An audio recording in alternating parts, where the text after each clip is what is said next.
Bismillah, alhamdulillah, wassalatu wassalamu ala rasulillah, wa ala alihi wa sahbihi wa mawalah. Asyhadu an la ilaha illallah wa asyhadu anna muhammadan abduhu wa rasuluh, la nabiyya wa rasulah ba'dah. Ikhwani fiddin wa akhwati fillah, al-musyahidun al-kiram, para pemirsa yang dimuliakan oleh Allah subhanahu wa ta'ala.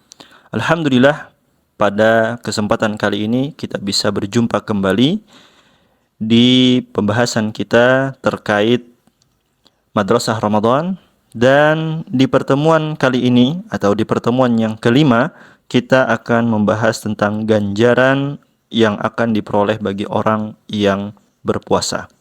Ikhwani fiddin wa akhwati fillah, al-musyahidun al-kiram, para pemirsa yang dimuliakan oleh Allah Subhanahu wa taala. Tentu setiap ibadah sebagaimana yang pernah kita sampaikan memiliki keutamaan dan termasuk di sini keutamaan amalan puasa, yaitu adanya ganjaran yang akan diperoleh bagi orang-orang yang berpuasa. Apa ganjaran-ganjaran yang akan didapat oleh orang yang berpuasa, baik itu puasa wajib ataupun puasa sunnah? Nah, di sini kita akan sebutkan dalam sebuah hadis yang diriwayatkan oleh Muslim dari Abu Hurairah radhiyallahu taala anhu, Nabi sallallahu alaihi wasallam bersabda, kullu amal ibni Adam yudha'af al-hasanatu ashru amthaliha ila 700 dhi'fin. Qala Allah azza wa jal illa as-sawm fa innahu li wa ana ajzi bihi yada'u shahwatahu wa ta'amahu min ajli lis-sa'imi farhatun 'inda fitrihi wa farhatun 'inda liqa'i rabbih wala khulufu fihi atyabu indallahi min rihil misk. Nabi sallallahu alaihi wasallam menyebutkan, beliau mengatakan, dan ini adalah termasuk di antara hadis qudsi karena di dalamnya terdapat firman Allah Subhanahu wa taala. Kata Nabi sallallahu alaihi wasallam, kullu amal ibni Adam yudha'af. Setiap amalan anak Adam itu dilipat gandakan. Al-hasanatu asyru amsalihha. Satu kebaikan itu akan dilipat gandakan 10 kali lipat sampai 700 kali lipat. Ila 700 dhi'fin. Qala Allah azza wa jalla. Nah, di sini Allah Subhanahu wa taala berfirman, ya. Ini tanda bahwasanya ini adalah hadis qudsi. Illa as-shaum. Kata Allah Subhanahu wa taala, kecuali puasa. Fa innahu li wa ana ajzi bihi. Sesungguhnya puasa itu adalah untukku dan akulah yang akan memberikan ganjarannya. Yada'u syahwatahu wa ta'amahu min ajli. Sebab dia meninggalkan syahwatnya, dia meninggalkan makannya karena aku, kata Allah Subhanahu wa taala. Lis-shaimi farhatan. Bagi orang yang berpuasa dia akan mendapatkan dua kebahagiaan. Farhatun inda fitrihi, kebahagiaan ketika dia berbuka, wa farhatun inda liqa'i rabbih, dan kebahagiaan ketika dia berjumpa dengan Rabbnya. Wala khulufu fihi atyabu indallahi min rihil misk. Dan sungguh bau mulut orang yang berpuasa itu lebih harum di sisi Allah Subhanahu wa taala daripada bau al-misk, bau minyak al-misk, ya. Dalam riwayat yang lain dikatakan, qala Allah Subhanahu wa taala berfirman, kullu amal ibni Adam lahu illa siyam. Setiap amalan anak Adam, setiap amalan manusia adalah untuknya, illa shaum, kecuali puasa. Fa innahu li, sesungguhnya puasa itu untukku. Ini hadisnya diriwayatkan oleh Al-Bukhari. Kemudian dalam riwayat yang lain pula disebutkan, yaitu hadis yang diriwayatkan oleh Ahmad. Kata Nabi sallallahu alaihi wasallam, ya, Allah Subhanahu wa taala berfirman, qala Allah azza wa jalla, kullul amali kafaratun. Setiap amal, ya, setiap amal adalah kafarah, adalah tebusan. Illa shaum, kecuali puasa. Was-shaumu li wa ana ajzi bihi. Dan puasa itu adalah untukku dan akulah yang akan memberikan ganjarannya dan akulah yang akan memberikan balasannya. Ikhwani fiddin wa akhwati fillah, al-musyahidun al-kiram, para pemirsa yang dimuliakan oleh Allah Subhanahu wa taala, di dalam hadis-hadis tadi telah disebutkan ya, keutamaan ataupun ganjaran yang akan diperoleh orang-orang yang berpuasa, baik puasa wajib ataupun puasa sunnah. Ikhwani fiddin wa akhwati fillah, di dalam riwayat yang pertama tadi dikatakan bahwa setiap amalan akan dilipat gandakan, ya, dari 10 kali lipat sampai 700 kali lipat yang semisal dengannya. Dan Allah Subhanahu wa taala mengecualikan di sana. Ada pengecualian. Yang dikecualikan di situ adalah amalan puasa. Ya, illa shaum, kecuali puasa, kata Allah Subhanahu wa taala. Dan amalan puasa ini tentu tidak dilipat gandakan seperti hanya amalan-amalan yang lain. Bahwa ganjarannya tersebut tidak disebutkan secara jelas bilangannya. Karena memang amalan puasa ini, ya, pahalanya tidak terbatas. Pahalanya tidak terbatas. Kenapa amalan puasa pahalanya tidak terbatas? Nah, ini dijelaskan oleh Al-Imam Ibn Rajab Al-Hambali rahimahullahu ta'ala. Beliau menjelaskan, karena puasa adalah bagian dari kesabaran. Dan mengenai ganjaran orang-orang yang bersabar, itu ganjarannya tidak terbatas. Allah Subhanahu wa taala berfirman, "Innama yuwaffas sabiruna ajrahum bighairi hisab." Sesungguhnya hanya orang-orang yang bersabarlah yang dicukupkan pahala mereka tanpa batas. Mereka akan diberikan pahala tanpa batas. Dan kesabaran itu sendiri ada 3 macam. Ada kesabaran di atas ketaatan, kemudian yang kedua ada kesabaran di atas meninggalkan hal-hal yang diharamkan, dan yang ketiga adalah bersabar di atas musibah, ya, di atas kesulitan-kesulitan, sesuatu yang menyakitkan. Dan di dalam amalan puasa, kalau kita lihat amalan puasa, ini adalah amalan yang khusus. Di dalam amalan puasa 3 bentuk kesabaran ada di dalamnya. Karenanya, ya, sebagaimana yang dijelaskan oleh Al-Imam Ibn Rajab Al-Hambali rahimahullahu ta'ala, bahwa amalan puasa ini, ya, sama hanya amalan kesabaran, ya, seperti hanya kesabaran. Ganjarannya seperti hanya kesabaran tanpa ada batasnya, ya. Ketika dia berpuasa, dia bersabar menjalankan ketaatan tersebut.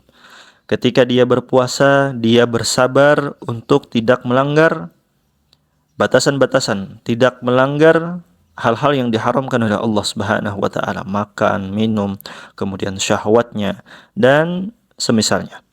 Kemudian di dalam amalan puasa pula dia bersabar dari keletihan, ya.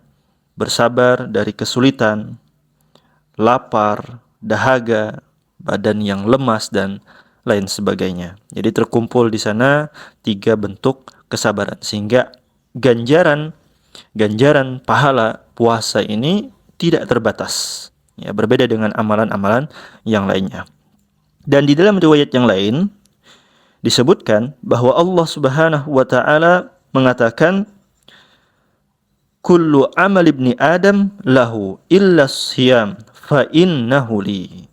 Allah Subhanahu wa taala berfirman di dalam hadis qudsi, setiap amalan manusia adalah untuknya, untuk manusia. Illa shaum, kecuali puasa, ya, kecuali amalan puasa. Fa innahu li, sesungguhnya amalan puasa itu adalah untukku. Nah, di sini riwayat ini menunjukkan bahwa setiap amalan manusia adalah untuknya. Setiap yang kita kerjakan, ibadah-ibadah yang kita kerjakan, ketaatan-ketaatan yang kita kerjakan, itu semua adalah untuk diri kita, ya. Semua ketaatan tersebut adalah untuk kita. Illa shaum, ya. Dan di sini dikecualikan, kecuali amalan puasa. Allah Subhanahu wa taala mengkhususkan dirinya. Allah Subhanahu wa taala menyandarkan amalan tersebut untuknya, ya. Fa innahu li, dan amalan itu atau amalan puasa itu untukku, kata Allah Subhanahu wa taala. Kenapa hal ini? Kenapa Allah Subhanahu wa taala bisa menyandarkan amalan puasa untuknya? Di sini ada beberapa alasan atau beberapa penjelasan. Yang pertama, karena di dalam puasa seseorang meninggalkan berbagai kesenangan, berbagai syahwat. Jadi hal ini tidak didapati di dalam amalan-amalan yang lainnya. Seperti halnya ihram, seperti halnya salat, seperti halnya ketaatan-ketaatan yang lain. Di sana ada seseorang menahan syahwatnya, ya, meninggalkan syahwatnya, meninggalkan kesenangannya, akan tetapi berbeda dengan ibadah puasa ini.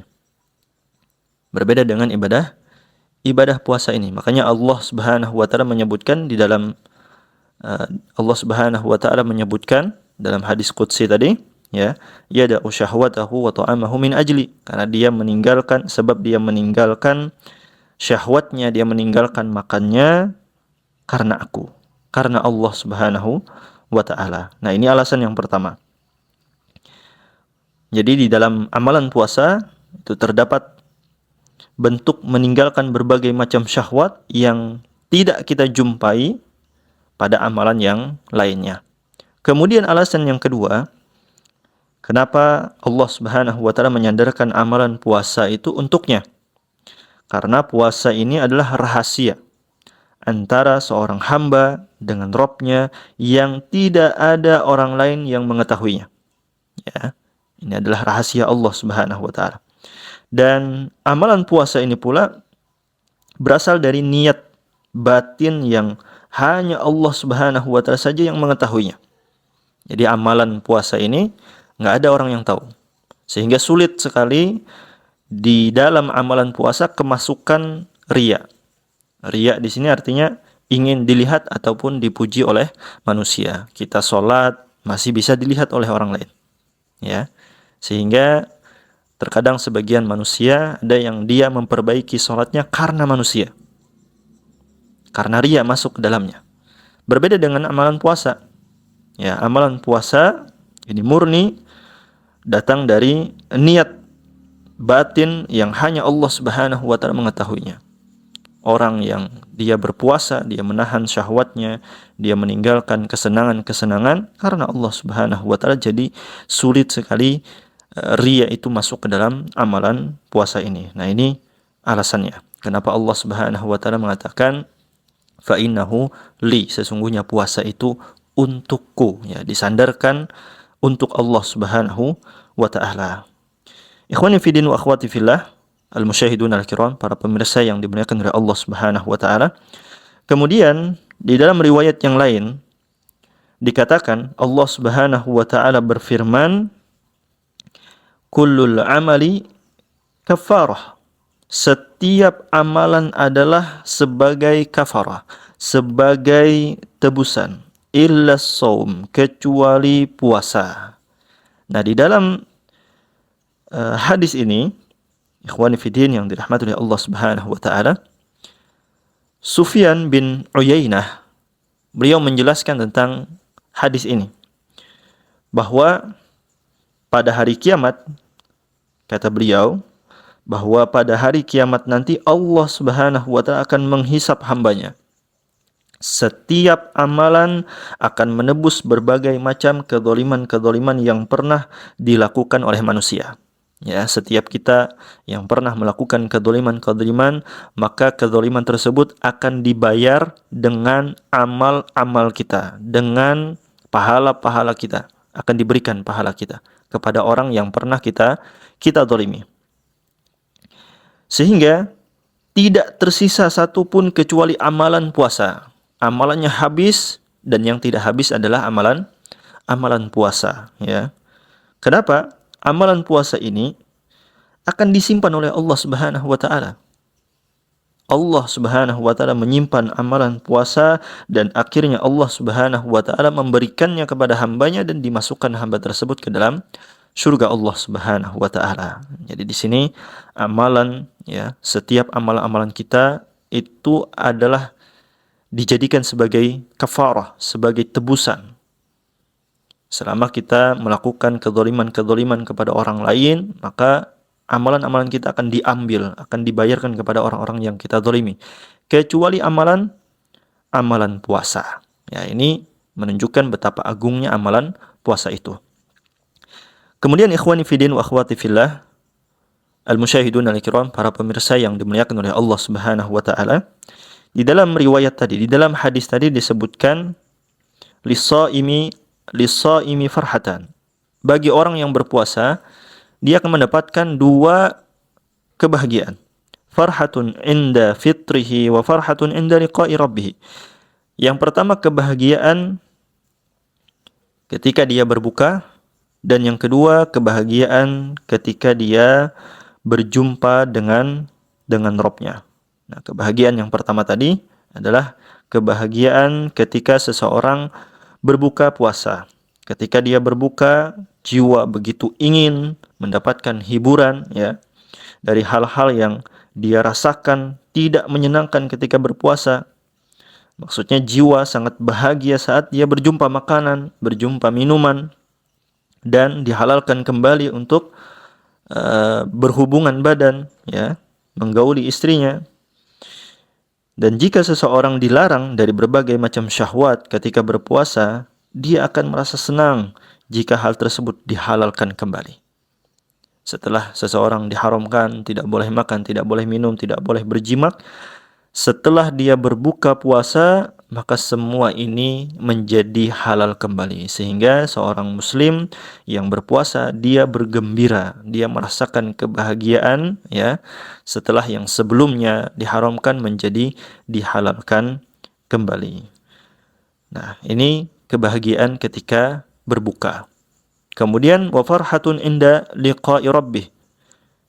Kebahagiaan yang kedua adalah ketika seorang hamba berjumpa dengan Rabb-Nya. Maksudnya apa? Maksudnya adalah dia akan jumpai pahala amalan puasa yang dia lakukan tersimpan di sisi Allah Subhanahu wa taala. Itulah ganjaran yang besar yang sangat dibutuhkan. Semua kita nanti kelak di akhirat sangat membutuhkan ganjaran-ganjaran tersebut. Dan hal ini sebagaimana firman Allah Subhanahu wa taala, "Wa ma tuqaddimu li anfusikum min khairin tajiduhu 'indallah huwa khairan wa a'zama ajra." Dan kebaikan apa saja yang engkau lakukan, yang engkau perbuat untuk dirimu, tajiduhu 'indallah. Niscaya kamu akan memperoleh balasannya nanti di sisi Allah Subhanahu wa taala, ya. Huwa khairan wa a'zama ajra. Sebagai balasan yang paling baik dan yang paling besar pahalanya. Quran surah Al-Muzammil ayat 20. Nah, ini yang dimaksud dengan kebahagiaan ketika dia berjumpa dengan Rabb-Nya. Bahwa ketika dia berjumpa dengan Rabb-Nya, ganjaran tersebut diberikan kepada orang-orang yang berpuasa. Kemudian di akhir hadis disebutkan wala khulufu fihi atyabu 'indallahi min rihil misk. Dan sungguh bau mulut orang yang berpuasa ya lebih harum di sisi Allah Subhanahu wa taala daripada minyak misk. Ikhwani fillah wa akhwati fillah, al-musyahidun al-kiram, para pemirsa yang dimuliakan oleh Allah Subhanahu wa taala. Sebagaimana yang kita ketahui bahwa bau mulut orang yang berpuasa, apalagi ketika di siang hari, maka baunya itu sangat tidak mengenakan. Dan ini di sisi manusia. Akan tetapi bau mulut yang tidak mengenakan di sisi Allah Subhanahu wa taala itu adalah sesuatu yang menyenangkan di sisi Allah Subhanahu wa taala, sesuatu yang mulia, sesuatu yang baik di sisi Allah Subhanahu wa taala. Kenapa? Karena bau ini dihasilkan dari amalan ketaatan dan karena mengharapkan ridha Allah Subhanahu wa taala. Jadi setiap ibadah yang kita lakukan, ya, ibadah yang kita lakukan, kemudian dari ibadah tersebut muncul sesuatu yang tidak mengenakan, maka di sisi Allah Subhanahu wa taala hal tersebut bukanlah sesuatu yang tidak mengenakan, melainkan sesuatu yang baik, sesuatu yang menyenangkan bagi Allah Subhanahu wa ta'ala. Dan termasuk di sini adalah ibadah puasa. Orang yang beribadah puasa kemudian mulutnya mengeluarkan bau, di sisi manusia ini tidak enak, akan tetapi di sisi Allah ini adalah sesuatu yang baik. Bahkan disebutkan dalam hadis atyabu min rihil misk, lebih harum daripada bau misk, ya, minyak wangi misk. Dan harumnya bau mulut orang yang berpuasa di sisi Allah Subhanahu wa taala itu ada dua sebab. Yang pertama, Allah Subhanahu wa taala ingin menampakkan kepada makhluk-makhluknya, kepada manusia seluruhnya kelak pada hari kiamat, bahwasanya si fulan ini adalah orang yang gemar berpuasa ketika dia hidup di dunia, sehingga ketika di akhirat mulutnya berbau harum. Dan orang-orang atau manusia pada hari itu, pada hari kiamat tersebut, akan mengetahui bahwasanya si fulan adalah orang yang gemar berpuasa. Kemudian yang kedua, bahwa harum bau mulut orang yang berpuasa di sisi Allah Subhanahu wa taala, ya, harumnya bau mulut orang yang berpuasa di sisi Allah Subhanahu wa taala itu adalah orang yang dia beribadah kepada Allah, orang yang melakukan ketaatan, mengharapkan ridha Allah Subhanahu wa taala, kemudian melalui amalan-amalan ketaatan tersebut muncul sesuatu atau bekas yang dirasa tidak enak atau tidak mengenakan, maka bekas-bekas yang seperti itu tidaklah dibenci di sisi Allah. Melainkan bekas-bekas tersebut ada sesuatu yang Allah Subhanahu wa taala cintai dan baik di sisi Allah Subhanahu wa taala. Ya, karena hal ini atau dikarenakan bekas yang tidak terasa enak tersebut muncul dari melakukan ketaatan dan mengharapkan ridha Allah Subhanahu wa taala. Oleh karena itu Allah Subhanahu wa taala pun membalasnya dengan memberikan bau harum pada mulutnya yang menyenangkan seluruh makhluk, walaupun bau tersebut tidak terasa enak di sisi makhluk, ya, di sisi manusia ketika dia hidup di dunia. Nah, inilah beberapa keutamaan amalan puasa atau ganjaran-ganjaran yang akan diraih bagi orang-orang yang gemar melakukan amalan puasa, baik puasa wajib di bulan Ramadan ataupun puasa sunnah, ya, dengan dilandasi keikhlasan dan selalu mengharapkan ridha Allah Subhanahu wa taala. Hada wallahu taala a'lam wa sallallahu ala nabiyyina Muhammadin wa ala alihi wa sahbihi ajma'in walhamdulillahi rabbil alamin.